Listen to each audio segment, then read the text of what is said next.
एक पंथ दो काज, ठाकुर जी को दो लीलाएं एक साथ करनी थी। एक तो गोविंद दास के संग सुख लेना है, और एक झाड़ू लगाने वाला गिरिराज जी की तलहटी में झाड़ू लगाता था, उसको मंदिर में प्रवेश नहीं करने देते थे लोग। तो वो बेचारा बाहर खड़ा खड़ा ही दर्शनार्थियों से पूछता था कि ठाकुर जी दिख कैसे रहे हैं, मुझे ये बता दो। दर्शनार्थी आकर के बताते थे, नीली नीली ठाकुर जी ने बाघा पहना है, गले में मोतियों की माला है, मकराकृत कुंडल है, ऐसा टिपारा ठाकुर जी के सिर पर रखा है, और ऐसा ठाकुर जी का श्रृंगार है। तो वो बाहर खड़ा खड़ा नेत्र बंद करके सुन सुन करके ही अपने चित्त में एक झांकी बना लेता था, और मन में सोचता था ऐसे दिख रहे होंगे ठाकुर जी। पर रोज प्रार्थना करता था, नाथ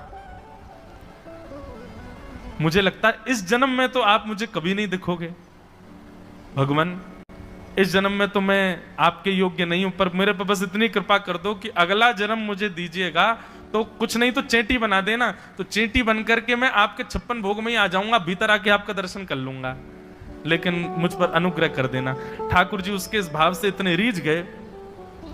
गोविंद दास को बोला था कि दाल बाटी खाने आएंगे, अब मंदिर बंद करके सब तो चले गए वहां से, सब लोग भोजनालय में भोजन प्रसाद पाने लगे। ठाकुर जी मंदिर से निकले अचक करके बाहर, गिरिराज पर्वत के ऊपर विराजते थे। जैसे ही बाहर निकल करके आए तो गिरिराज पर्वत के नीचे ही वही झाड़ू लगाने वाला नेत्रों से आंसू बह रहे थे, ठाकुर जी का चिंतन कर रहा था। आज ठाकुर जी ऐसे दिख रहे हैं, सिर पर चांदी का मुकुट पहना है, ठाकुर जी ने आज गुलाब का इत्र लगाया है, ठाकुर जी के ऐसे ऐसे मकराकृत ठाकुर जी के कटाक्ष, वो सब चिंतन कर रहा था। ठाकुर जी नीचे उतर करके जाने लगे, इतने में ही ठाकुर जी ने लीला करी और जोर जोर से ठाकुर जी चिल्लाने लगे, अरे जल्दी ते आइयो, देखियो मेरे मेरे पाम में कांटो लग गयो, अरे जल्दी ते कोई आओ या कांटे को निकारो, मुझको तो बहुत दर्द है रहा है, अरे भैया जल्दी आओ जल्दी आओ।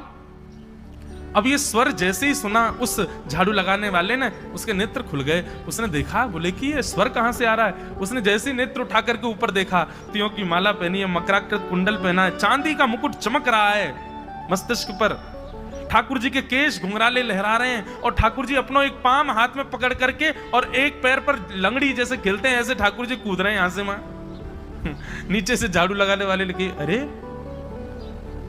ऐसा पुरुष तो मैंने जीवन में कभी नहीं देखा, ये कैसा पुरुष है।